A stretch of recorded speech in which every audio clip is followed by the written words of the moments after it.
Hello and welcome to our next episode of I Want to Talk Movies. I'm Andy. I'm Patrick and I want to talk movies. My name's Drew and I want to talk movies. It looks like we're all on the same page. Anyways, I didn't hear Andy say it. Turn the page. You know what? I'm just gonna continue. I'm just gonna Carry on. Alright. Don't let me stop you. All right. So today we have another get to know us segment, which I'm gonna call it "What the fuck did I just watch?" Yeah.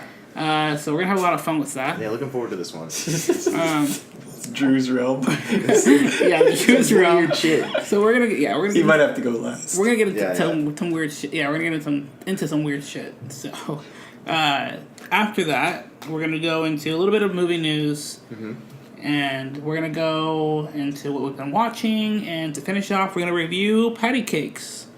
So yeah. Yeah. Anyways, so you guys ready? Yeah, dude. Lead us off. Let's Yeah. go. Okay. So for our first segment, we all talked about it last week after the show, and we're like, all right, what is another cool thing we can talk about? And we talked about like movies that we loved and adore, but we have not mentioned movies that have kind of traumatized us, or we're like left the theater or left like watching TV like, what did I just watch? So today, what I want to ask you guys is like, what are like a movie or two that you guys have seen that you guys left saying, what the fuck did I just watch? Yeah. So let's start with Patrick. Oh, so Killer P going first. Okay. So, Slick reference. Nice. so You'll find that out later, audience. I'm gonna get to the movie that I definitely think is the weirdest last, but gotta give two honorable mentions. One is Gummo. Gummo. It's kind of this weird, interesting, just kind of it's a lot of like kind of gross and disturbing imagery. Like there's no solid cohesive storyline. What? Okay, throughout. I was about to ask what the. The premise is you're kind of like in this town that's been hit by a tornado over 10 or 20 years ago, and it's almost kind of like a documentary / interview style. Some of the people are real, some of the people are actors that you come across, and it's mostly like kids / teenagers that you're kind of following, and Okay. most of them are doing kind of like very weird or disturbing things. Like some of them are sniffing, just like Elmer's glue, and Tight. so and they're a couple where- of them are killing cats. Oh, that's right. Oh, do you much less tight. remember where it takes place? I think in Kansas. It's got to be Tornado Alley I'm not somewhere, right? Like, positive. Probably. Yeah. I actually remember watching that. Yeah, it was a pretty disturbing film. I actually kind of like it now that I think about it. Like, it had to stew for, like, but it's like one of those movies is like, what is the point of this movie? Is it just to show, like, this kind of gross imagery, or is it supposed to make a statement of how, like, these kids, like, these people's lives are? Like, this tornado wrecked their town 10 years ago and still it really hasn't, like, caught back up with, like, the rest of, modern society kind of thing, but is that your take on it? Is I that mean, what you're kind of coming to a conclusion on? kinda, yeah, but I don't know if that's exactly what the statement was. Next one, a little more fun, probably my favorite of the three that I'm mentioning, the Greasy Strangler.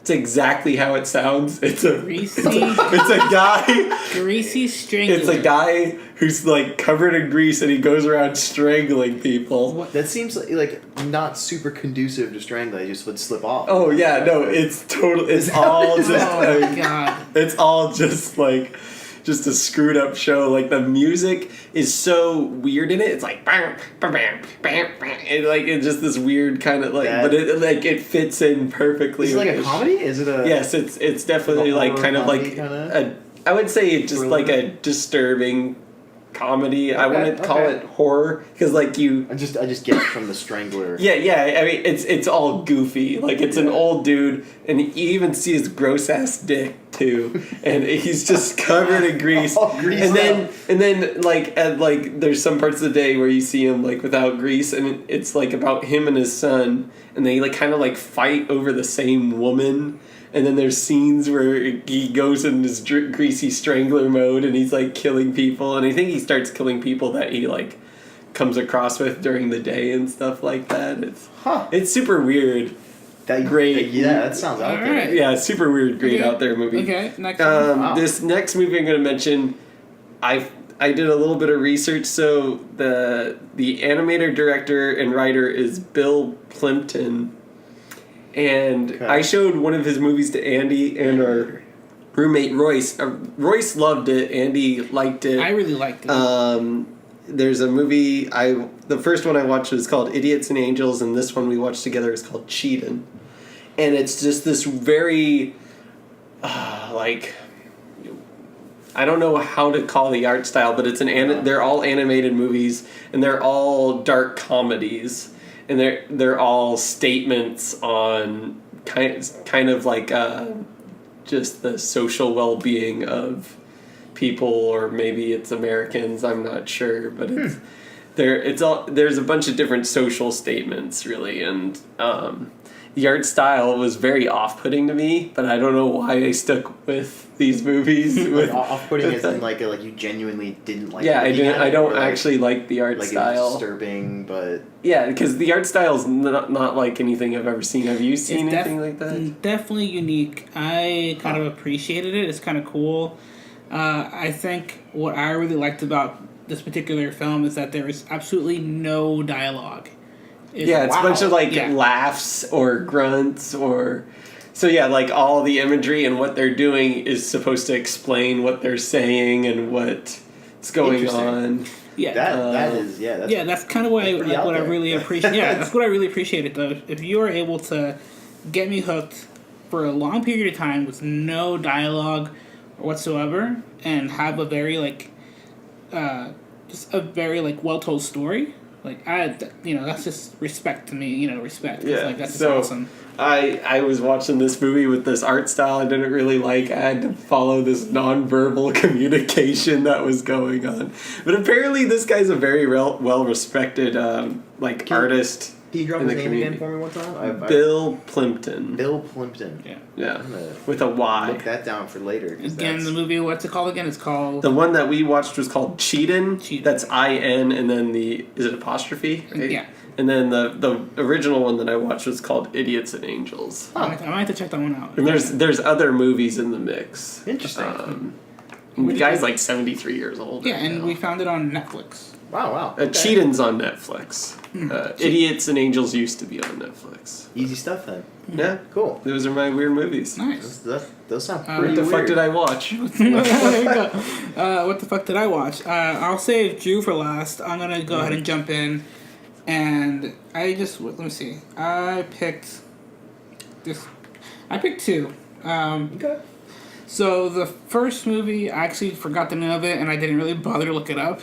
But it's a Bollywood movie called Roboto or Robot. It's I Robot. watched that with Andy. And we watched it together, and I remember I literally after the movie was over, I literally was like, what the fuck did I just watch? It's... Well, it sounds perfect for this segment. It just...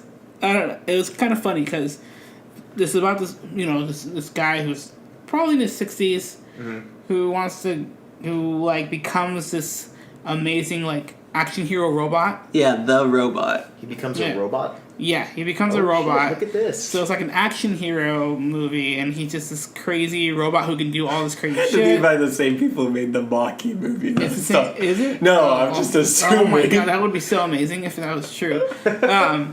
But yeah, from what little I can remember from this, it's an older guy.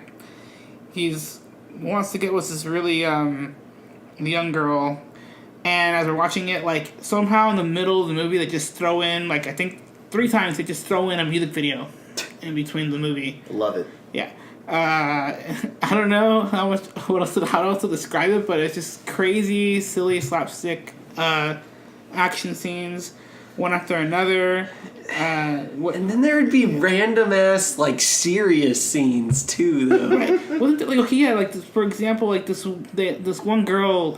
So there's crazy action going on. This building blows up, and there's a girl, part of the building blows off, and there's a girl who was naked, right? Yeah. And because it got blown off, and all of a sudden, like, she got shunned and, like, made... She didn't get shunned, so what happened? Apparently, like, it's a big deal to, like, show your skin in public or something like that in India. At least that's what this movie... Well, she got shamed, that's what I'm trying to say, right? Well, she felt shame, and she killed herself. Well, because so the building blew up while she was taking a shower. She was in the bathroom, and the building is on fire. The robot went and saved her. Right.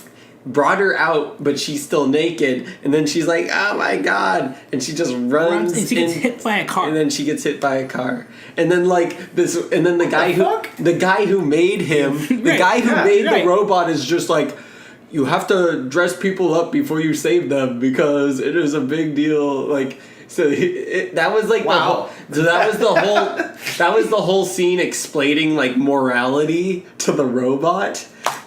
With, you know what I'm trying to get at? Yeah. No, it's like a learning moment for the robot. So but the like, lesson is just so stupid. Or it's like, or that's the learning moment for us that he doesn't have. Just like, to any firemen listening, if I'm in a burning building and I'm naked, please rescue me anyways. Don't take the time to like throw some pants on me. Just carry me out. Yeah, it's a good weird movie. I'll live with it. I actually enjoyed it. I mean, I slept at the end of it, but I was so tired. It was just weird to me, and Was it crazy long as well? It was super long. It was like have you seen Critters? No. Oh, okay. Well, there's a scene in that movie where they form like a giant ball. Like there's a bunch of robots. I think he clones himself or something, and they make this giant ball. They all get together. That's what happens in Critters. There's all these like little furry aliens that kind of like gremlins, but they all get together. They form this giant ball. But he starts off as like a good guy and he ends up becoming a bad. The story is like everywhere. It switches. I couldn't follow it. It was just very like it was weird. So he like protects the girl and then he gets like obsessed with the girl. Yeah, and the songs had like nothing to do with the story. There's like 3 different music videos, and I just couldn't comprehend any of it.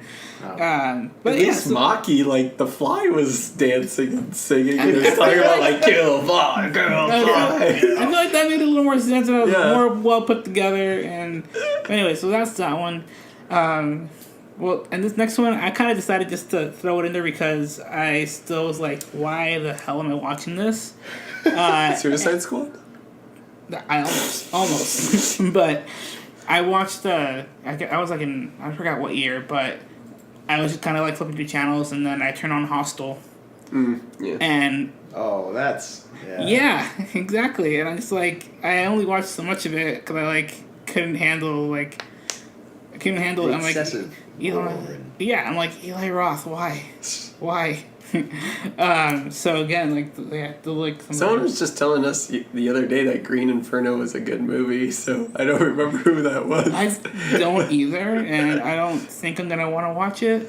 I might try someday. Give it a shot. Yeah. I mean, Eli Roth is a well-known director, and he a lot of his stuff. I didn't really like Hostel, and I didn't really like Cabin Fever. I think, I watched Cabin Fever long ago. But those are like my movies that like weirded me out. So what the fuck did you watch? Yeah, what the fuck did I watch? Okay, Drew, what the fuck did you watch? So this first one I'm going to mention is a movie that I actually liked. It's called Time Crimes, and I believe it's a Mexican film, and it's about a guy who like inadvertently travels in time, and he interacts with himself. Like 90% of the movie, I was like, what the fuck am I watching? And then in the last 10%, you're like, it all makes sense now. Oh my god. It's one of those like time travel movies that works. Like it was really good, but like for most of the movie, it was just, I was so lost. That was Mulholland Drive for me. Oh, he was like, this guy was the antagonist the whole time. There's some dude with a bandaged face chasing him around. You're like, oh shit, it's like the time police, or I don't know what's going on. But turns out it's him in the future, and he's disguising. It was crazy, but it was good. I liked it. But the meat of what I want to talk about is a movie from 1974, where there was just kind of a slew of very strange movies coming out during that time, and It's called Zardoz. For those out there who have seen this film, you know what I'm talking about. Or if you hang out at our apartment, Drew brings this movie up at least once a week. I have mentioned it quite a few you times. recommended me to watch this. Yeah, it's crazy. You have to see it. You have to see it. Like, it's like telling someone go see a volcano. Like, you know, you may get burnt, but like you gotta see it. Like, Okay, continue. So it starts off. Patrick, I've told you this a couple times. Andy, you seemed surprised that I've said Zardoz. Are you feigning ignorance, or have I told you this already? I don't think I've heard it. Oh, beautiful. But beautiful. But again, you recommended it to me. Yeah, so it opens up go. like this. It opens up with a bunch of horsemen riding their horses through these plains. And they all have like really long hair and like these giant braids. And they're just wearing bandoliers, like, you know, for bullets. And like red cloth diapers. In like knee-high red boots, and it's weird. And they're like killing people and like dragging them across the plains. And they get to this one spot and they start circling and they're whooping and hollering. And this giant fucking stone head descends from the clouds and just goes guns, and guns start ejecting out of its mouth. It's just vomiting guns onto these people. And they love it. They love it. They're going nuts over the guns. And Sean Connery is in the crowd of horsemen. And awesome. He sneaks his way into the head. And it follows his adventures to where the head returns to. And it basically takes him to like this crazy utopia that like everyone's way smarter than the horsemen were. And like you find out they're somehow connected. Everyone's afraid of him, but also disrespects him at the same time. And it's fucking weird, man. Yeah. There's like long periods of like no dialogue, and not in like a like you can tell what's going on. Just like he's just walking around like he should be talking to people. Like he should be asking questions. Yeah, just like not silences, awkward silences. You nailed that. Yeah, and it's just odd. It's just odd. There's like a whole scene where he's like trapped in a mirror world or something, and he's basically running through like pitch black, and it's all like, you know, like a funhouse mirrors where you can just see yourself. Like you'll run into an area and you see yourself like all warped, or like you'll see, you know, you down the hallway, or you see like 12 of you, and you're like, wow, okay, that's pretty crazy. Like how long does this go on for? Like 8 minutes later, he's still trapped in the mirrors, and he hasn't said a word the whole time, and he's just still in it the whole time. He's just running around. And this is Sean Connery. Yeah, it's Sean Connery. And it's wild. It's wild. And so, like, to sum it up, I'm not even, you know, I watched it, like, all the way through, not even 100% sure what happened in the movie. But what I gathered from it was they named the head Zardoz, right? And, like, people, it's set, like, way in the future. And people were like trying to breed the perfect human, but somewhere there was like a rift along the way. I could be totally wrong. Please, if you know the true plot to Zardoz, email us. Email us right in the comments. I'm desperate to know. Basically they fucked up, and so they like put all these like tribal horrible like way more physically advanced people out in the plains, and they're like just kill each other. Just do it. And they just like feed them guns and like, yeah, just go for it. And Sean Connery learns to read, and he reads The Wizard of Oz. And how old is Sean Connery in this film? Oh, he's young. It's the film is in 1974. So you know, I don't know how old Sean Connery is, but this is after like James Bond, Sean Connery. You know, that was when was like that was. I don't know when the original James Bond was actually. It's kind of in that time period. I want to say late 60s, early 70s. Okay. I'm trying to figure out when he was at his peak. He looked like that. Yeah. Okay. Artsy film for Sean Connery. There you go. But yeah, it turns out like the Wizard of Oz, half of Wizard is Zard, and then Oz is Oz. Zardoz. That's what they named the head. Wow. And then he like figured that out from like reading the Wizard of Oz. could have fooled me. I wouldn't. have Honestly, figured it out, sounds like the Rick and Morty episode where there's like the women are like living above the men, but then the men are Almost. like there's Almost. weird alien things that just keep killing each other. That's far more coherent. That's far more coherent than what's actually going on. And basically, it ends with everyone dying except Sean Connery and his love interest, and they just go sit in a cave, and they raise a kid. And the ending scene is it was just like them in a cave sitting there. In like each frame, they get older. Oh, please tell me it's more awkward silence. Oh, it's totally silent. Yeah, this whole part's totally silent. They're just like they're old. There's a baby next to them now. Oh, the baby's like 4.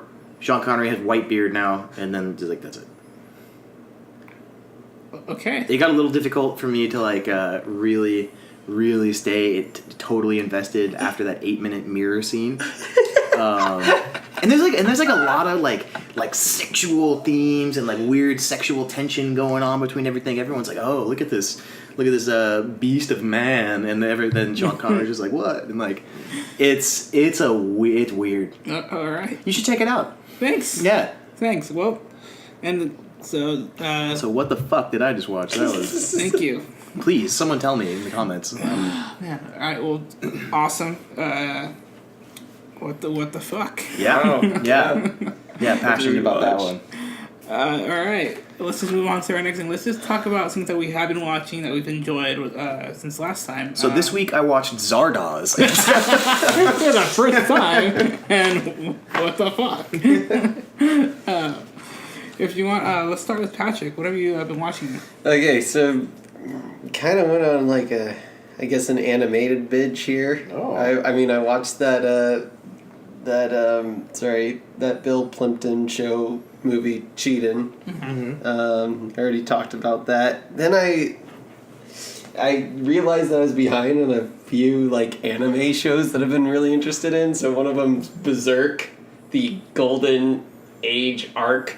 They're like movies. So I watched the first one, and so I watched number 2 and number 3, and it got like I kind of know the basis of the story already, but it's just this character, and he's really gnarly, and he's like pretty much like this best warrior in all the land, but some real fucked up shit happens to him at the end of the third movie. Like Andy walked in just from like shopping or something. I'm like, I'm sorry for what you're about to see. I'm just gonna like I haven't told Patrick. Yeah, I'm like, but it's like the not... scene I've been waiting for, just like to see like the screwed up shit like this guy has to go through. So, it's just like Berserk has been inspiration for one of my all-time favorite video games, Dark Souls. A lot of Dark Souls is inspired by Berserk. Even the armor or whatever. Yeah, there's not an exact armor set in the game like that, but you know, just a lot of like the creatures and the lore and a lot of like a lot demons of and stuff like that. Yeah, and so I got really into reading the manga. I haven't actually seen the movies, but okay, there's 3 of them on Netflix. What is the scene in question here? I'm just curious. Well, it's when what's his name turns. Is it like when they go to the hellscape and like. So it's when God, what's his name? The Hawk guy? Yeah, the main Hawk dude. Griffith. It's when he gets to the gods, those 4 gods, and after he's been tortured and after he's been tortured, yes. Damn. Really terribly tortured. That's when you walked in? And then Andy walked into the scene, and then he transforms, and then all the terrible stuff happens to Guts. That's the main character of Berserk. Guts' his friends and his girlfriend. Yep. Yeah. Some terrible stuff happens. Bad shit. All right. Yeah. I also, on a friendlier note, I watched Netflix's original series Voltron. Seasons 2 and 3. Oh, cool. So this is just like a kid's show, but it's actually like it's a show that adults can watch. Like the storyline's pretty good.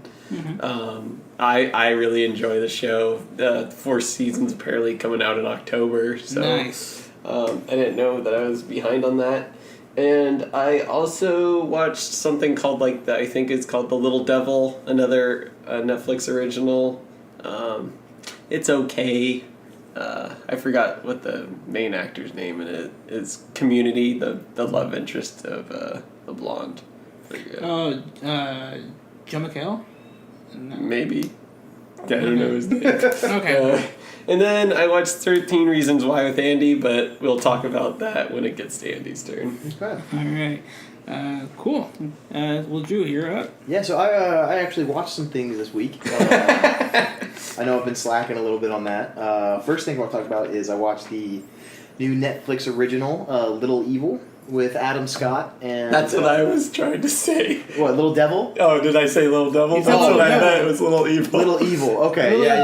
And Yeah. wait, Adam Scott was not in... Community? Oh, I'm No. talking... Okay, Yeah, what definitely, the... And he's not... Yeah. I'm talking... Parks and Rec? Parks and Rec. Parks and Rec. I always switch those titles. Okay. Yeah. So, I definitely thought there were some funny jokes in there, some good things, but it fell a little flat. It is a pretty flat movie. Yeah, it didn't have any, It's just, lasting kind of impact. cute. I really liked his friend Oh. who's supposed to be a guy. Bridget but Everett. It's the mom from... Yes. From Patti Cake. It's from Patti Cake. Yeah. She also starred in, or was, a lead supporting role in, She's a Patti man. Cakes. She's his best Oh, friend. that's awesome. And I didn't know if that was a joke or not. 'Cause I never really got that. Yeah. I didn't know if that was a bigger joke or not. And she's a total bro too. Like the Hawaiian most shirt wearing bro. stereotypical- Yeah. Oh, that's awesome. She was the best part of the movie. Yeah, for there were sure. some. I'm blanking on the comedian's name, but he's very cynical and he's very dark. But he was in the dad support group, and when he was talking about when everyone was trying to one up each other about what their kid has done, and he's like, "My kid took a shit in my sock drawer." Everyone's like, "Yeah, The top you win." drawer. The top drawer. And he was explaining how he was like he would have had to grab onto the mirror. Open the drawer and lean backwards. He would have had to look at himself in the mirror, and he was explaining it and how he stole his backpack and he was going to have everyone shit in it and that one was pretty funny. But most of the movie was just kind of, Yeah, it's dry. yeah. So I also watched Jaws 3. Not great. I'm gonna throw it out there. Yeah. Definitely was more of a tech demo for 3D. Yeah. There were just a handful of scenes where it was so blatant they were trying to do 3D and nothing else in any of the movies. It was a hand floating through the water. It was basically a static image of a hand floating through the water out from the screen and oh, the shark is right there, but he's not really moving. But that had Dennis Quaid and Bess Armstrong as the two lead characters. Yeah, I think the second one is the only kind of redeemable sequel out of the Jaws series, but it's still not that great. There's You can't- 4 of them total, right? I think there's more. I think there's at least 5. Yeah. Okay, because I know it's 1, 2, and 3, right? Yeah. And then there's Jaws Revenge, and that's pretty much all I know. Son of Jaws. Jaws I don't goes know to if that's Fire right. Island. Yeah. That came out in 1983, and it was just a little. I'm pretty sure it was a little hokey even for '83. Okay. So, that's enough about that. Then I watched With Bob and David. It's the sketch show with Bob Odenkirk and David Cross. Okay. I really like their kind of style of sketch comedy. It's definitely a little more out there. It's a little weirder. Is it similar to Portlandia? Or? No, not nearly as grounded as Portlandia. It's almost I would equate it more to a Robot Chicken, Okay. But it's live action and it's all sketch comedy. They have a parody of Richard Brand and from the Virgin, and he just yells digital at the tech conference and everyone's just eating it up. Everyone fucking loves it. And then he hires his 2 brothers to be his stand-ins. And one of them, so David Cross plays the Richard Brand, and then David Cross also plays the second one. There's someone who looks very much like him. And then the third one is just Bob Odenkirk in a wig. and it's just weird, but really liked it, and it's only about 5 episodes long. They have actually a really nice. It's on Netflix, just for the record. If you want to go check it out, it's pretty cool. It's pretty funny. I would recommend it. And then they have a really nice like behind the scenes making of, and I thought that was almost my favorite part of it, was seeing their creative process in writing it That's with awesome. the other. Yeah, and they. I mean, from the show, it's so clear that they gel perfectly. Bob Odenkirk and David Cross, they're the lead writers on it, and they're just very much in sync with each other. Like it was, and so they filmed it all like live, and you got to see kind of behind the scenes of that as well, which I thought was really really cool. Yeah, and I would recommend it. It's a little out there, so if you're not a fan of kind of some more surreal sketch comedy, you may not be a huge fan, but it's worth a shot. Okay. Have you seen Whitest Kids You Know?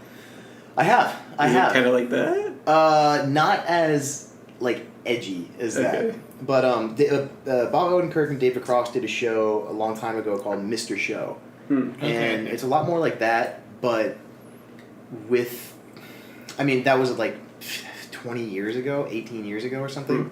So all these like writers and actors have really matured in their comedy, and it's kind of not a sequel, but it's not even a spiritual successor. It's just the same team, but just in, you know, they're different people now. Yeah. Okay. So yeah, worth a shot. And then finally, I watched 16 Candles. Which is, I've never watched I that. actually need to see that. No, it's a great movie. It is. I mean, it was done by John Hughes, who Classic 80s. Yeah, anything from the 80s: Breakfast Club, Home Alone, Ferris Bueller, Vacation, Uncle Buck, Pretty in Pink, Weird Science, Mr. Mom. Everything iconic from like mid 80s, early 90s was done by John Hughes. Like Nice. Like literally, and that's just a great movie. It is interesting watching it in 2017 and just being like, wow, so much of this just is not acceptable anymore. Like, there's a whole character who's basically like a walking Asian joke. Oh. And yeah, his name is Long Duck Dong, and he's like a foreign exchange student that the grandpa brings in. And the guy is the actor playing him, Getty Watanabe, is fucking hilarious. Like he is so funny, but it's just like you wouldn't get away with that in a movie today. Like No. you just wouldn't be able to do it. And then he's just like a party animal. Like they like, oh, he's gonna be like a good dude. And he's just fucking partying his ass off, and like it's hilarious. And then there's another scene where like Anthony Michael Hall plays this geek character. That's like literally his name in the cast is Geek. Like you never really find out his name. Yeah. And And he was also in Breakfast Club, right? yes, yeah, Okay. as was Molly Ringwald, the lead. in this. Right, Yeah, okay. she plays Samantha. And there's a scene where after a party, he is talking to Jake, played by Michael Shuffling. And you know, Jake is interested in Samantha, but they haven't like said it. And Jake's girlfriend is like passed out in the house drunk somewhere, and he basically says, the geek, you know, Anthony Michael Hall talks to Jake, and he's like, yeah, no, Samantha likes you, dude. Like, you should go talk to her. And he's like, well, I don't want just like a piece of ass. And he's like, no, like she's really smart. She's a really good person. Like, and Jake's like, yeah, I just I'm looking for somebody to love. And then right after that, you're like, oh, that's so sweet. That's so endearing. Like he wants like somebody to love. She really likes him for all his good qualities, like good reasons why they're liking each other. And then he just goes, yeah, my girlfriend Caroline, she's passed out. Like you can take her home and like do what you want with her. She's like, she won't even know it's not me. And it's like, what? The heck? Are you serious? Like, did they just say that? And that was like totally okay in the movie? And like, it was 1984. It was a different time. And yeah, so he just gives him his dad's Rolls Royce and her, and he just leaves with her. And like he goes to like his other geek friends, and they like take a picture, but they fuck up the picture, so it's just like the upper left part of Anthony Michael Hall's face. So there's no actual proof. But then, like, they wake up in the car together, and like, did we fuck? And they're like, yeah, we did. And it's like them talking about it, and like turns out, she was like I actually did enjoy it, like, and I had a good time. Like, and my favorite part was waking up in your arms, and I thought that was like, and he's just Christ. and it's just like, what? Like, he just. What the fuck did you just watch? Yeah, it was. What the fuck did I just watch? Yeah, Oh no, my God. but hilarious movie, and just the most 80 things like ever. Any Molly Ringwald movie, is like the classic 80s, but this one in particular, I love her character Samantha. She's just a really good person, just trying to make it in her like weird teenage phase in the 80s, and it is one of the most. And I will stand by this. It's one of the most like, it's one of the greatest representations of like culture at the time. I don't know. I mean, just like 80s pop culture. Like this is up there at the top. Yeah, clear. Yeah, for sure. That's awesome. So yeah, another good one. All right. Well, let's see. What have I seen this past week? I remember last week how we had a little game, and I committed the most cinema sins. So this That's true. weekend, Yeah, you were out pretty this early. past weekend, I got out and I purchased the Indiana Jones trilogy, and as well as Back to the Future. So I sat down and I watched the first two Indiana Jones. So just in case people didn't see here on last episode, you'd never seen those before this last weekend. I will repeat what I said last time. I saw them when I was very little, and I don't remember, so I don't count that I've seen them. And I definitely Okay. He didn't remember Half Squat, so of course he didn't. Yeah. And Half Squat was awesome. I'm really happy that I actually sat down and watched the first two. Which are the first two?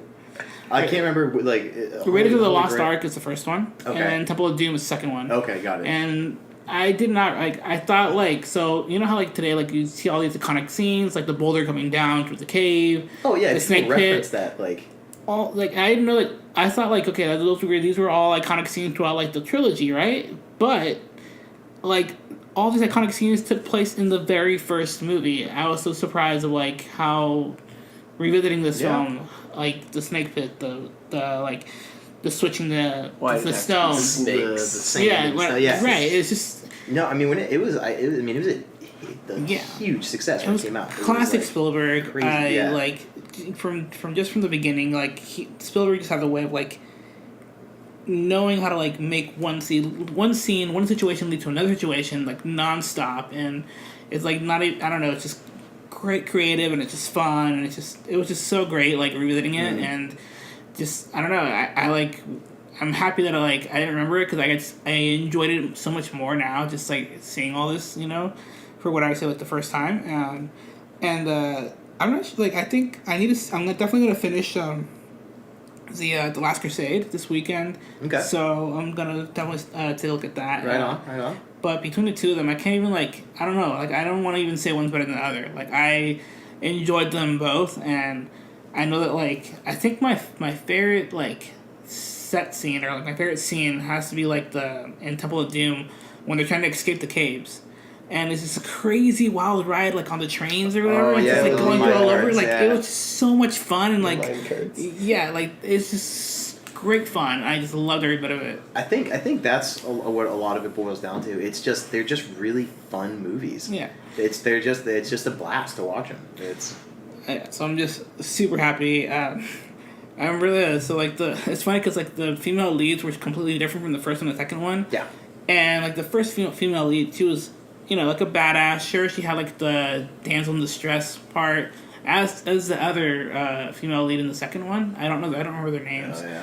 But in the second one, she just kept yelling a little too much for my taste. She was always damsel in distress. Yeah. Even when she there wasn't was in distress. Yeah, she often caused distress, if I remember correctly, in that one bug scene. I think it was the bug scene, but in the beginning of Temple of Doom, there was this wacky scene where she would literally run into one thing to another, and she just kept screaming.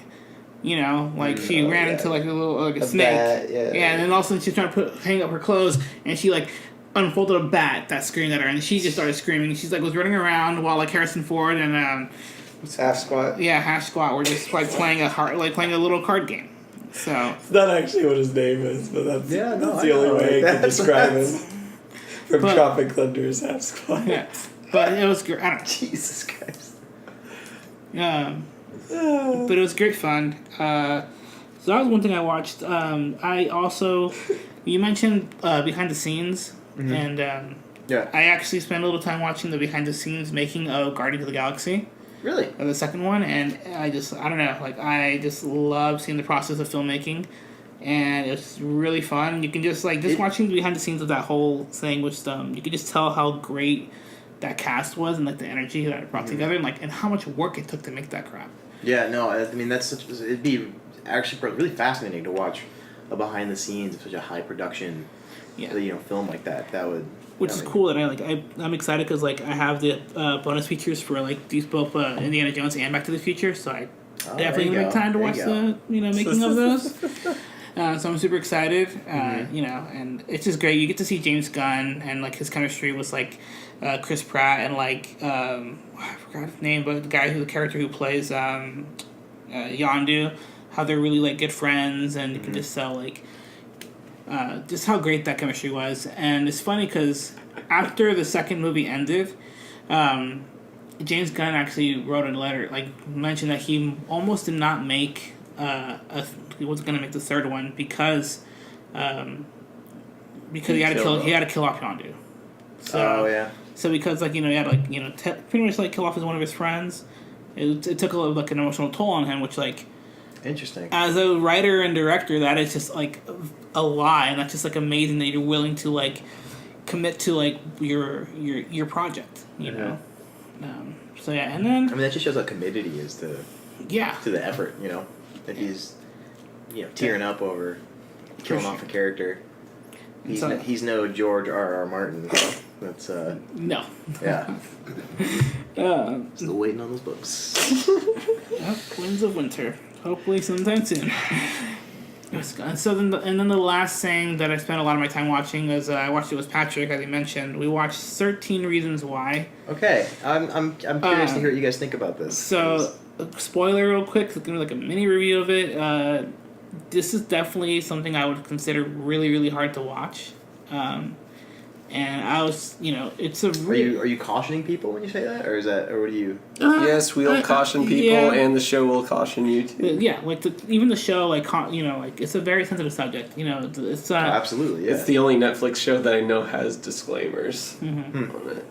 And the reason why is because the premise of the show is, this young girl commits suicide, and she makes these tapes, and there are 13 reasons why. So throughout this whole journey, she explains each reason, throughout each episode.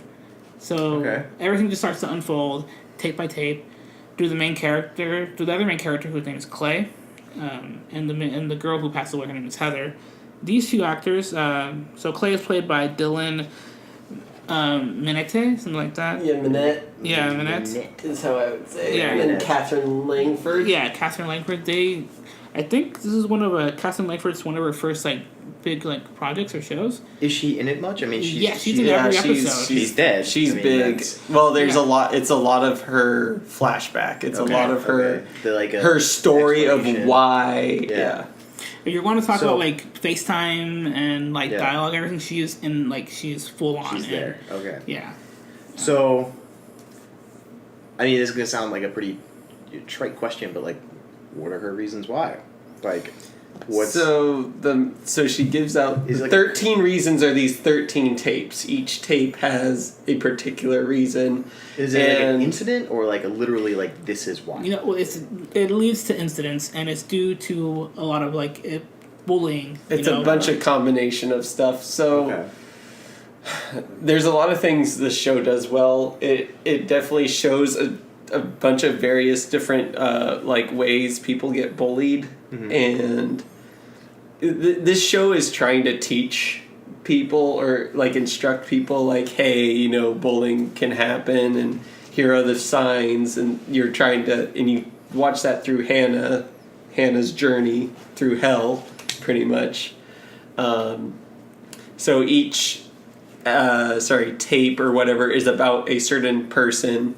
one person has 2 tapes. You find out near the end because he has like 1 tape at the beginning and then 1 tape at the end. So he does 2 incidents or whatever. That person's a real dick then, huh? Yeah, kinda. Well, I mean, it's all how you see it. But all these people who kind of like torture her or whatever, they all kind of have their reasons for torturing her too. So it gives that side of the story too, like how they want to keep their popularity or how they're trying to stay out of trouble by making her the shield because she's already a scapegoat as it is. It's like a domino effect, like, or not a domino effect, but because she was the first one to become a target, she was easy for them to put more shit on her. Snowball effect. So that's what happens in the first episode. She gets labeled as the easy person to like sleep with, right? But like in reality, she's just the easy target to pick on. Like at that point, there's a lot of good like metaphors in this show. I was very disturbed by it because it reminded me of the experience I had in high school. So I almost stopped watching it because I'm like, oh, this show is super insensitive, but I stuck with it. And it got some controversy because, there was the main controversy, of course, was whether suicide is okay or not. This girl got tortured and all this shit happened to her. I mean, that's not the main controversy. The main controversy is that it's glamorizing suicide. Yeah, that's what I heard. And it's basically giving it a show. On my opinion, it is glamorizing suicide. But so I was really disliking the show about that. But then I started thinking about, is there any other way to make this show and make the points that it's making and make it entertaining at the same time? And I think that's a big no. Like I almost kind of think you have to like glamorize it. I don't understand how it's by glamorizing because the way that I see it though is this is it's a story about suicide. It's a tragic hero story, right? It is, and I guess in my perspective, it's it's more just like the story. It's a tragic story, right? And I guess if it comes down to the viewer, if it is this is making suicide okay or not okay, it's what I feel like it came down to. And I feel like, and it all comes down to what your own perspective is, right? That's kind of what made me feel like there was a lot of controversy, right? It did put a big spotlight on suicide, but I think the major thing is that people thought it was it's making suicide being an okay subject, But, okay subject or permissible? Like the action? Yeah, the action, and understand her reasonings, but I don't know. I mean, in retrospect, what's your personal take on it? Personal take, do you think she was justified her reasoning, or do you think it was she was written to be a little flawed and could have saved herself or something? That was the great thing about this whole the story of it, right? Uh-huh. It was real. It felt real for the most part. She was flawed. Everyone in the story was flawed. Well, I guess I meant her reasoning. Reasoning.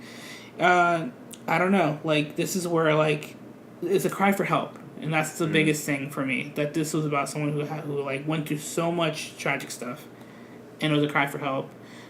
So all these things happen. So it's just kind of, and it's difficult, it sucks that we're bringing this subject up because suicide is a very difficult subject to talk about. And honestly, always help out there if you need it. If you're listening, you're right. And please, serious. If you have, if you do feel like you have trouble, please, call for help. It's not a shameful thing. But yeah. I don't know if you want to. That's a respectful opinion on the show. I'm gonna have to disagree with you though. I do think that the character is brought up, at least to me, is Hannah Baker, the character that this story is all about. She seems like the coolest person in the world, kind of. Obviously she has some flaws. There's a few times where she makes things a little too dramatic, but that's near the end of her story when she's pretty close to dying as it is. In the beginning, she just kind of gets thumped on. But it's because you're hearing her tapes, talk about it. She's so critical and like she's very good at like digesting or sorry. I know the word you're thinking of, and it's just on the tip of my tongue as well. It's dissecting the situation, Yes. and she almost seems like too smart, almost. And well, I mean, she's essentially the narrator. Isn't yeah, she, in she's the story? So she narrator, has- but she's talking to all these other high school students. So this is why I think it's glamorizing, is that she goes out in such a badass way, in a sense. Like, she's sending all these tapes out to people, and they're she almost... sends them right to. Okay, the... well, this leads me to, like, a negative of the story, but I'll get that later. But it's kind of like... It's like an ultimate revenge story. She's making these people re-listen to the shitty things that they've done to her, and now they actually have to, like, live through that. Because with suicide and bullying, there's bullies that will obviously bully somebody. That person will die, and the bully won't give a shit. Right. Like, they won't. They just won't care. But this is like the ultimate, like, F you. Like, I know what you did. You did it. It's like, it's kind of like calling someone out for murdering, almost. Like that. Like, she's poking at these people like, hey, like, I'm knocking at your door and I'm telling you, you killed me. And it's kind of this ultimate way of grabbing attention, which is like kind of like a big thing, at least in our generation, right? Like, our generation and the younger generation, we're all about attention. And like, I think suicides are a little bit higher in our generation, if I'm not mistaken. I think you're absolutely correct. Yeah. So, like, that's like, it's glamorizing the fact that we really want attention, and this is a good way to get attention if you're miserable. Right. Tragically so. It is. Yeah. Yeah. But yeah. Can we talk more about the show, though? Like good points and bad points of it? Yeah, go. I haven't seen Or did it, you so I want can't- more I to can't say contribute. about it? No, like, I wanted to go back into more of like what the show was. Like, Yeah. also like the performance in this like felt so real. Yes. Like, the actors were all in it and committed to the roles, and it's, you know, for like a sensitive subject, like, man, like, respect for like all the actors. Oh and my actresses God. that were in Were it. these a lot of new faces on the acting For scene? me, they were. For me as well. Except for, I mean, Dylan Minnette. Yeah, he was in a good horror We movie. saw that, him in Don't Breathe. Don't Breathe. And he's in some other, like, when he's, like, younger, like, an actual teenager. Like, I think he's, like, 20-something. I love Yeah. that. I love when it's like 30-year-old. No, like... What's up, fellow teenagers? It's great, like, all the, like, the behind-the-scenes people, they're all, like... The people just, like, walking the hallways, they're all, like, 30, you know, with backpacks. You want to grab beer later? Yeah, and like, it's funny things, like, they all have tattoos and stuff. Yeah, all so of, like, great. almost It's all of Fucking them. high school is Yeah, this. yeah, Like, it's funny. Apparently in San Francisco, yeah. Oh. But I have to So agree with good Andy. shit. The acting is really good. My favorite actually is the worst character of the show. Damn. Justin Prentice plays Bryce Walker, who's the ultimate jock / douchebag. With a name like Bryce Walker, I already knew that was the character Yes. description coming out. So he is like god awful, like Oh yeah. terrible, the pinnacle. They even describe him as the Darth Vader of the jocks in the show, and that's a pretty good description of him. Yeah. Like the acting was good. The story is very interesting. It's like one of those stories that you have to put, at least for me, I had to push through the first 2 episodes because there's a lot of questions you have, just like the main character, the Clay Jensen, that you're kind of like listening to tapes with.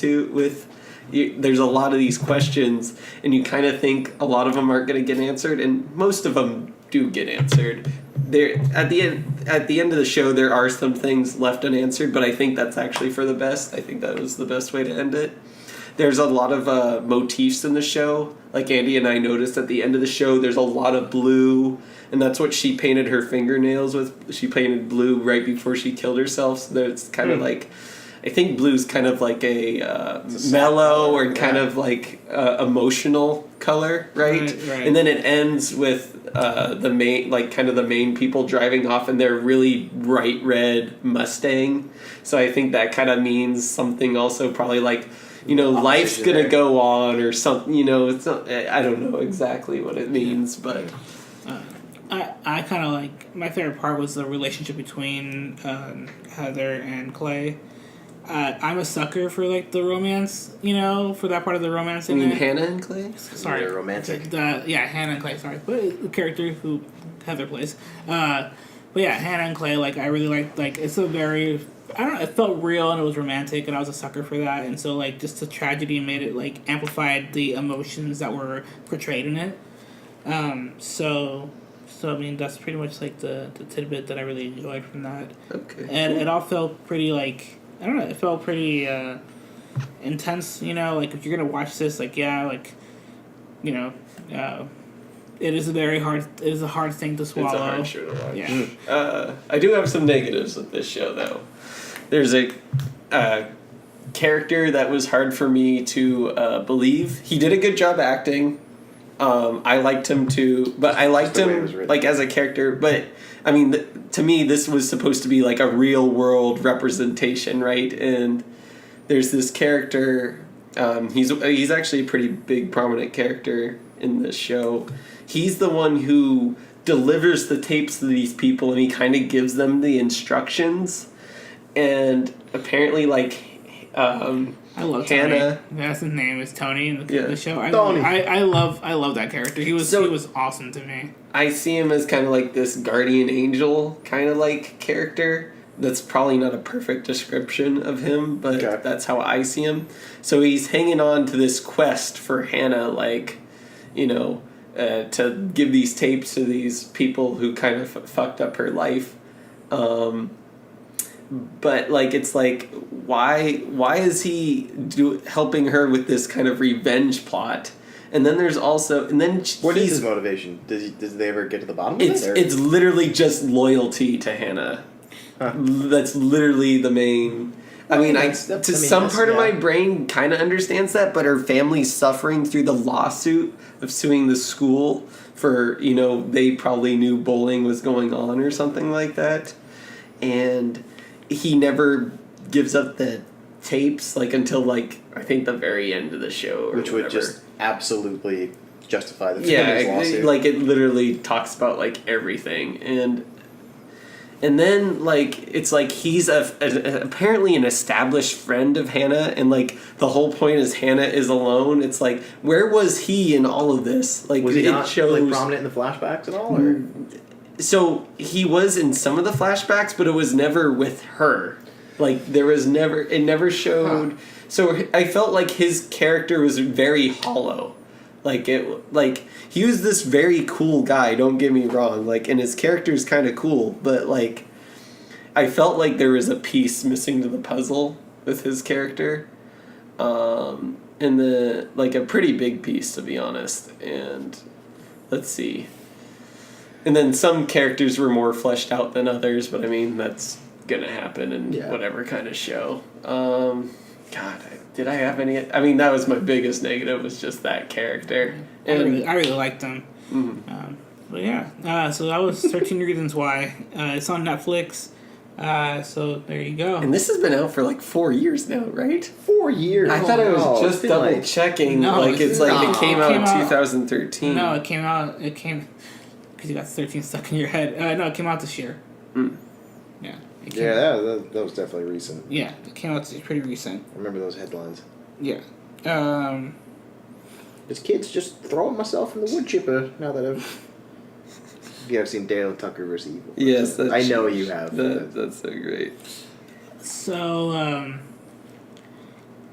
I wanted to go over some... I don't know how much time we have left, but there was some movie topics I wanted to cover. Oh, yeah, March 31st. But, yeah? Just real quick shout out, there's rumors already saying, that they are probably going to renew The Office.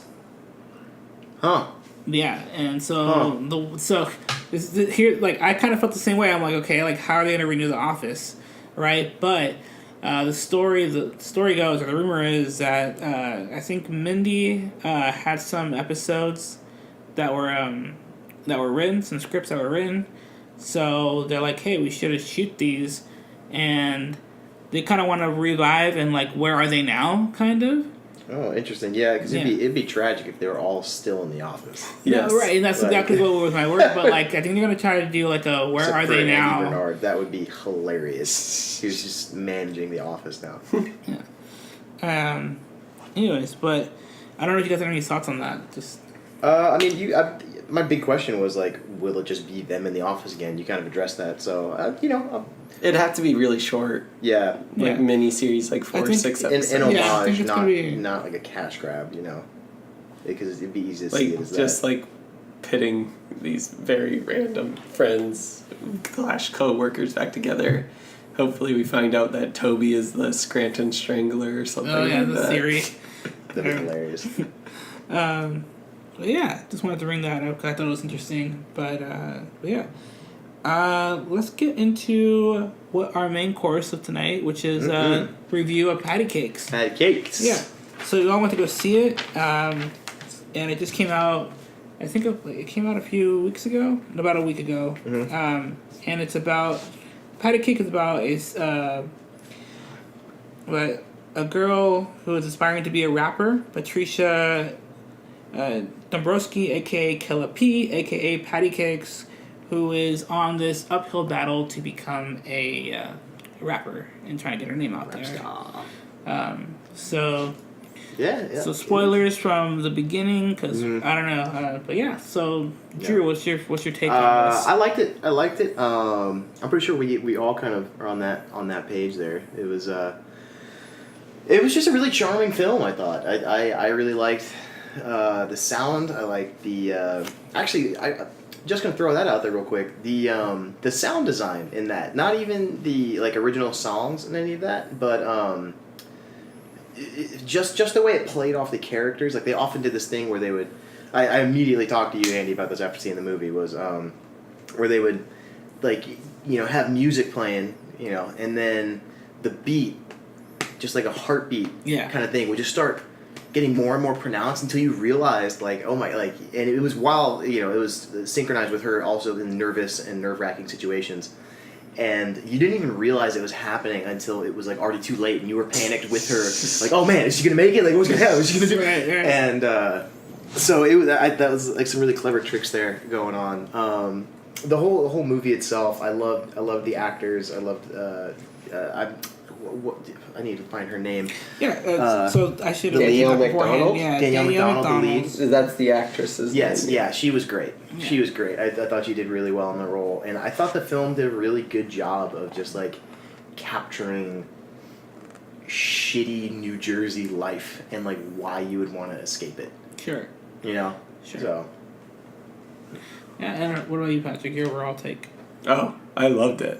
I thought this was a great movie. I love the music in it. So good. And it's like, I'm a sucker for underdog movies, and this is like all about underdog. It so totally she's is. so she's white, she's female, and she's overweight. Like this is like just like the trifecta of like, it's gonna be very hard for you to get into the rap world, at least be taken seriously. Right. So she has to put up with so much shit, and the whole story is just about her just overcoming all those other naysayers and literally just bringing the beat, dude. Like she overcome, like, so she gets knocked down like more than a few times, but she gets back up eventually every single time, and I'm just like, yeah, you go, Patty, you go, Killer P, and I'm so psyched. But yeah, I mean, that was that's absolutely it. She just keeps going. She just is. She has that like indomitable spirit thing going. Like she'll wake up in the morning, like kiss her. I mean, reflection she's in got the mirror. like I love that. I love that. She's got like the 2 or 3 just like friends / family that just they're only there to motivate her and like help her out. I love my that God, too. yeah. Like just those people in your life that are like they have like no other purpose other than to make you a star, and I'm like, yes, do it. I want to be that person. I want to be the person who helps someone else become a star. Yeah, you'd be good at it. You'd be good at it. God. It's this was a fan. I loved it. From the beginning to the end. This cast amazing. Like again, we have Danielle McDonald. We have Bridget Everett playing the mom. Sidharth Donna and Jay? Yeah, John Jay playing Jahir, the Jerry? Jerry, it is Jerry. Yeah. That's the name that he's Right. normally called by. He plays like the hype man for her. Yeah, which dude, is, which love is Jerry. so great. He was a funny character. Oh my god! And then the Nana in it. Mano Dow Yeah. Appy. Yes. It was just great, and He plays Bob. Who does? who I thought you said Nana. Mano Dow Appy? Oh, that was. There's literally a character named Nana, and I thought the first part of that dude's name. Oh, were you just saying Nana? Yeah, I was saying Nana. Oh. Yeah.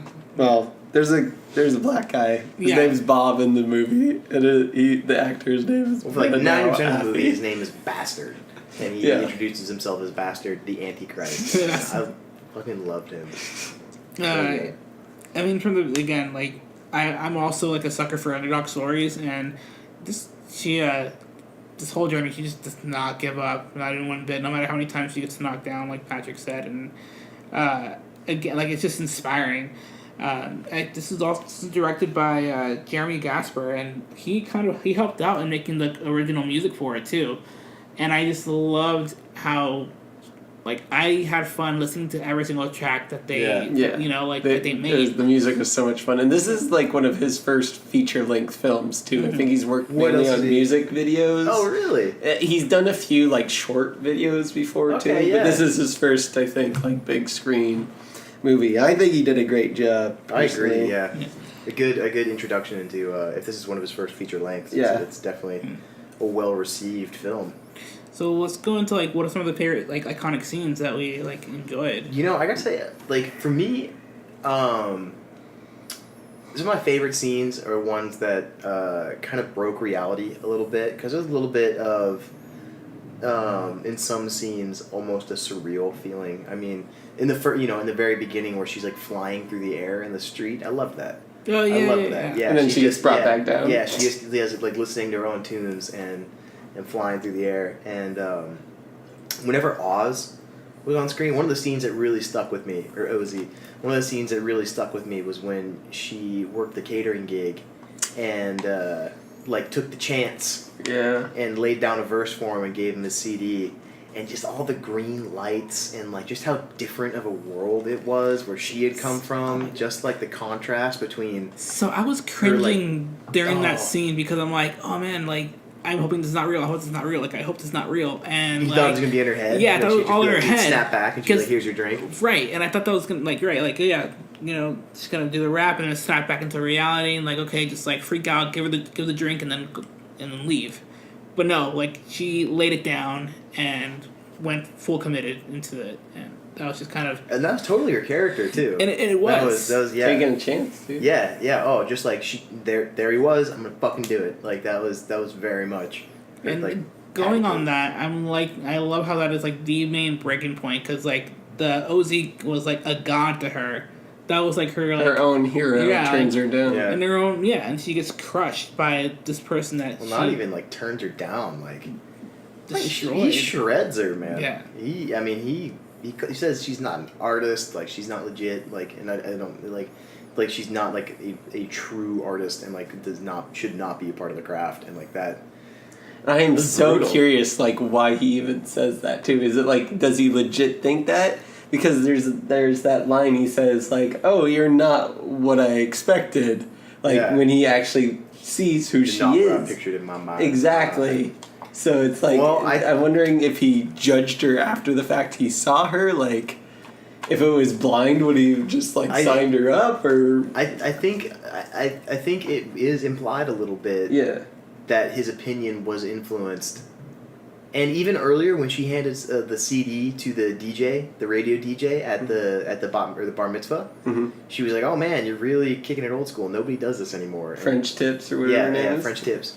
With the CD, and like she gives him a CD, and like she's big and white and overweight and a girl, and like doesn't really like take care of her appearance very well or anything like that. But she's got the passion like deep down in there.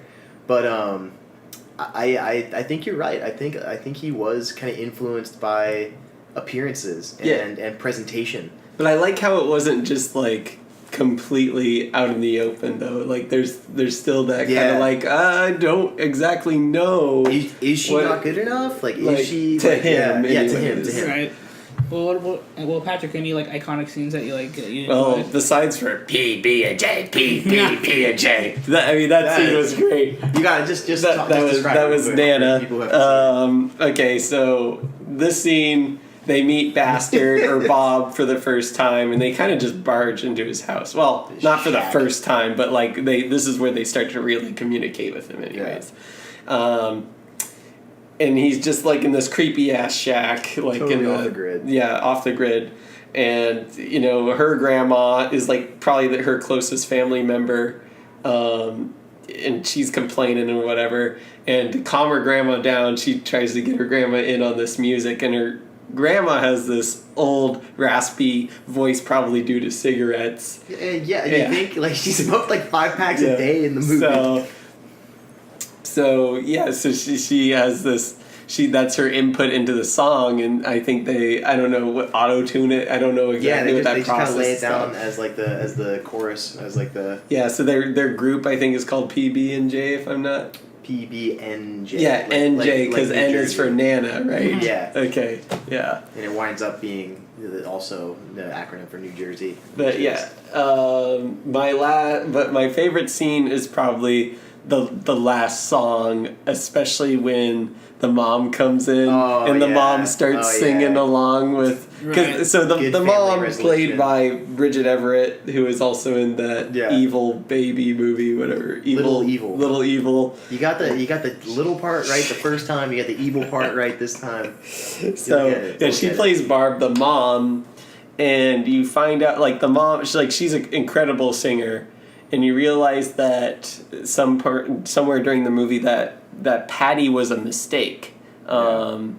Because Barb talks about how she almost got signed a record deal. Singer. She almost got a signed record deal, but she got pregnant, and her whole look was based on wearing like these lacy clothes or like sexy outfits. You can't just tour on the road when you're pregnant. So. Yeah, and I've heard that story like in real life too. Like, I mean, not a rock singer, I but was like gonna do something and then I got pregnant. yes, Like, exactly. Yeah. That story pops up all the time, and like, so you could kind of understand where a lot of like Patty's angst comes from just with that notion but yeah, just the mom and daughter like finally kind of coming together, and it's really all Patty that's like kind of pushing this too. Like she's the one who's striving for the relationship. Like it's a big sign of her growth throughout the movie. Yes. Like I mean she's making the effort. I mean throughout most of the movie it was like fuck you ma and and all that, and then towards the end she comes up with that song and invites her mom and lets her take it over at one point. And it's just like, and I'm not sure exactly about that ending scene or not. That I mean, I love the song, but the very, very end. Yeah, the very end. I don't know if she was imagining all the shitty people who were making fun of her throughout the movie were in the crowd, or if they were actually there or not. I think they were actually there they were because like she did the rap battle with some of the guys, and so they're also inspiring rappers. So the only one negative scene that I had about this is the one like douchebag rapper she has a rap battle with. Yeah. Like he buys a CD from them, and I took that as like a sign of respect, almost. I interpreted that very differently. Okay, how did you interpret I think that? I think I think we might be on the same wavelength here. right. I think he was doing it as like a joke, like, oh yeah, I'll buy your CD. Because neither of them wanted to sell him a CD, and he's like, he was smiling, but to me it looked like a smirk, and I don't know. I feel like it was more of a, not a sign of respect, and more of like, oh, I'm gonna listen to this, and we're gonna have a good laugh over this, like. But again, up for like it's not totally clear. Yeah, I don't know. I took it as like a sign for respect. And then in the end of the movie, he's still giving her shit at, when she's on top of stage. Yeah. And she looks pretty goddamn good, by the way. She on looks that great. stage. Oh my god, she looks like a totally different person. And then I have to say another scene Because this show is like all about transformation. Like it's all like that's what it's all about. There's a lot of transformation going on multiple characters. One that I picked up on was from Bob or Bastard, whatever. So he's wearing this this white contact to make one of his eyes look weird. He's trying very hard to be different than everyone else, and he succeeds very well. Like the denim jacket with the bobby pins and the there's a moment where him and Patty start to really connect, and he takes his contact out, and that shows that he's starting to accept more of who he actually is. And I thought that was like just beautifully, just this simple taking out his white contact, and he's kind of accepting who he actually is at that point. Was that also the same night that he told her his real name? Yes. When they were the boss. in the cabin. Yeah, that was good. Yeah, I thought that was very well, like just subtle and very well done. But yeah, those are my favorite scenes from the movie. Yeah. Cool. Yeah, I share some of the same scenes. Like that last ending scene was like the great like. This is a great finish, right? Tough and like love. Yeah, the tough love and I feel like that is the theme that like that is like the main theme, one of the themes that she goes through. Like she goes through like, you know, what is maybe considered tough love through her mother. And this is a journey of her just fighting for fighting for respect, you know? From everyone. From everyone. And like mom doesn't take her seriously, you know. Society again, due to like fat shaming, due to like being different, being white, being all this like. Let's lay this on the line right now. Being white, that's pretty good leg up. Right? Yeah. But not in the industry that she's going into, though. But the thing is, they never really. I mean, they never really talk about that, though. Yeah. They about it. Like, do not. It's mostly about her weight and the fact that she's a woman. True. You know. True. Yeah. I think the white still kind of adds into it, personally. Well, they made like, so in the movie they made the only thing that I can recall that called it out was you know, like the bicker between Patty and her mom, Barb, and Barb, and they're like, you know, I guess like they're calling each other out, right? And at one point Barb's like, okay, act your race. Yeah, your race. There is that. So it was very subtle, and like again, like sure the race thing can like. I do agree with you. You know, like if you are white, you probably do have a leg up because that is like, you know. Yeah, but and again, like it's just part of the struggle that she goes through. Yeah. But again, like I just love how she's able to like, I think you know overcome everything, and I think what I really liked about it is how true it stayed. You know, to like the situation. Like she she didn't win the competition, right? But like that victory was like her song being heard in the radio. Yeah. And I feel like that was the bigger fuck you and the bigger win at the very end. You know? Definitely the underdog of wins, I would say. Mm. Like she didn't sweep the tournament or whatever it was, the young scout battle. Yeah, the rookie. Yeah, but still got on the radio. It was still played, you know. I mean that's no small victory either, you know. Mm-mm. It was just you just didn't see it coming. It wasn't the intended victory. And right. that was a really cool twist on it. Overall, like it was very well crafted, like directed, put together. Like I just loved like how each part was depicted, and the characters were just kind of great, and they just meshed well together. And, but yeah, so I definitely would recommend it. So I don't know. Like I think overall, Patti Cake, go check it out. It's still in the theaters. But yeah, that's our take on Patti Cakes. Yeah, and, definitely. Definitely a lot to say about that. You know, you could talk about that for a while. Yeah. But, yeah. We'll end a review there. Again. We're talking about what's coming up, though. Well, we're gonna Gotta talk about what's coming up. Well, so stay tuned for what we're gonna watch next week. But so far, I just want to let you guys know. Please reach out to us. You can email us at iwanttotalkmovies@gmail.com. Mm-hmm. Any comments? We are on YouTube, so leave any comments, subscribe. Yeah, if you want to call Andy, I'm going to put his personal number on the show. Drew's going to put my personal... 555. Yeah, Five, yeah. five, five. Apparently, our personal information is going to be on there. But yeah, please reach out to us. Like if you do hear us. I don't know how many listeners we have. I think it's just 3 of us as of now. But anyways, so yeah, next week we're gonna review it. Fuck that. I think the only one who is excited about this is Patrick. Yeah, I bought the tickets for everybody. Yeah. I'm super into this, dude. There's like nervous excitement coming. Bringing from my me, mom. Like, Because we're covering it, I'm gonna sit through it, but I do not like horror movies. Like, I will respect a good story, and I'm pretty sure there's a good story, but I don't find it necessary to get jumped at every corner. By clowns. By clowns.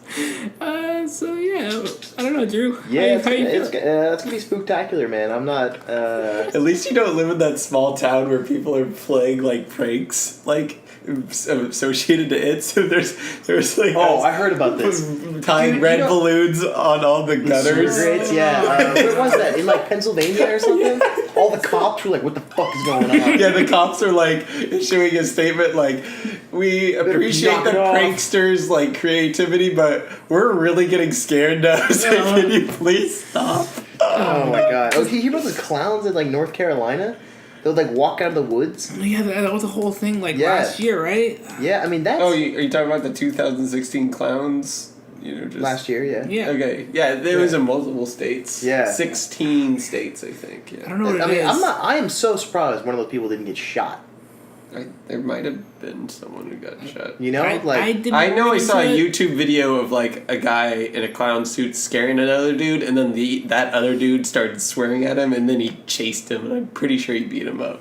good. Because fuck that. That behavior should not be encouraged. So, as you can tell, Drew and I are dreading this, and we're gonna have a lot of thoughts. I'm actually excited to see it in the theater. Because seeing scary movies in the theater, that's just such a good time. Because you can It's laugh just- at the person who's most scared in Yeah. the theater. It may be me. I have had people laugh at me in the theater before. God. Paranormal Activity 3, I just made like a car alarm Oh my noise. God. Whoa! Like I did that. Paranormal Activity is That like was- the best I movie may have broken the mic on experience I've that ever one, but yeah, no, it's fun seeing it in a big group like that. It's gonna be opening nights. It's gonna be packed. Yeah. If someone comes dressed as a clown, I'm gonna. Oh my god! I'm gonna start. Someone has to. I'm gonna start some beef with him and just be like, I'm gonna, fuck you, buddy. Like, I have Attack of the Killer Clown socks. I should wear those on that day. that'd be a good one. But yeah, this is gonna be pretty good fun. be I'm brutal. looking forward to it, and not looking forward to it. But Yeah. it's gonna. We'll have fun. I guess we'll all I mean, we'll Quite all, exciting. we'll Might all, just get we'll all caught for float it. together. Just Right? see how it goes. Yeah. We'll all float together on this. Cool. So yeah. Wow, clutch there, indeed. I tried. I thought it. Don't worry, how to say it viewers. in. You'll float too. You'll float too. All right. So please catch us next week at I Want to Talk Movies. I'm Andy. I'm Patrick. And I'm Drew. All right. All right.